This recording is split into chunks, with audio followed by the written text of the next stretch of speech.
सरपंच देशमुख हत्याकांडातील मुख्य आरोपी सुदर्शन घुलेची न्यायालयीन कोठडीतून पोलीस कोठडीमध्ये रवानगी 31 जानेवारीपर्यंत एसआयटीच्या ताब्यात।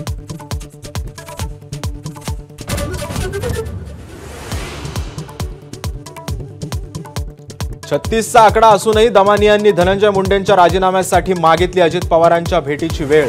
बीडचे सिव्हिल सर्जन डॉक्टर थोरात यांच्यावरही दमानियांचे गंभीर आरोप।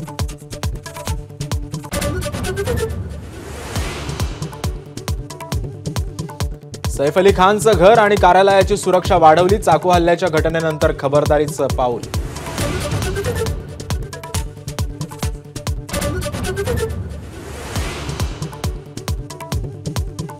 सैफ अली खान प्रकरणात नाव आल्यावर लग्न मोडलं, संशयित म्हणून ताब्यात घेतलेल्या कनोजियाची कैफियत, सैफ अली खानच्या घराबाहेर आंदोलनाचा इशारा।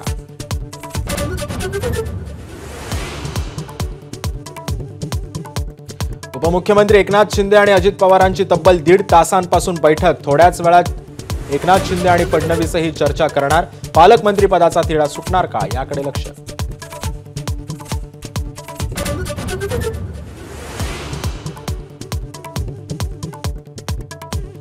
पालकमंत्री पदावरून तटकरेंना टार्गेट करणाऱ्या 3 इडियट्सना आवरा। राष्ट्रवादीचे प्रवक्ते सुरज चव्हाणांचं उपमुख्यमंत्री शिंदेंना आवाहन।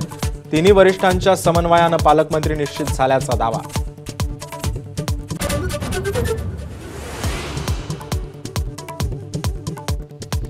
पुण्यामध्ये मोठ्या प्रमाणात लागण झालेल्या जीबीएस प्रादुर्भावाचा आरोग्यमंत्री प्रकाश आंबेडकरांकडून आढावा। नांदेड गावच्या पाणी पुरवठा विहिरीची केली पाहणी, त्यानंतर भेटणार जीबीएस रुग्णांना।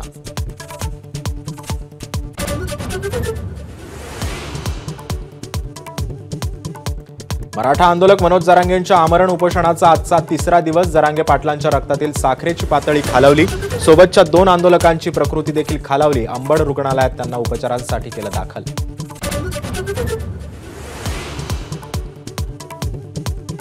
दिग्दर्शक लक्ष्मण उत्तेकर छावा सिनेमातून लेझिम नृत्याचे दृश्य वगळण्यासाठी सहमत। मनसे प्रमुख राज ठाकरेंच्या भेटीनंतर आक्षेपार्ह भाग वगळण्यासाठी एकमत। छावा 14 फेब्रुवारीलाच प्रदर्शित करण्यावर ठाम।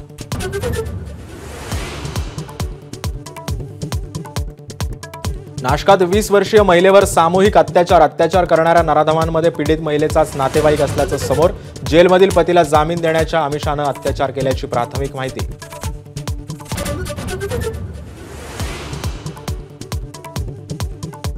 केंद्रीय गृहमंत्री अमित शहांनी प्रयागराजमध्ये केलं कुंभस्नान। साधू संतांची ही कुंभस्नानाला उपस्थिती।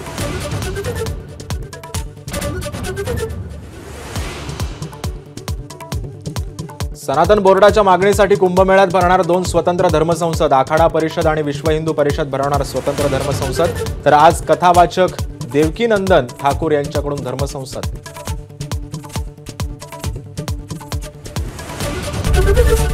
एबीपी माझा, उघडा डोळे बघा नीट।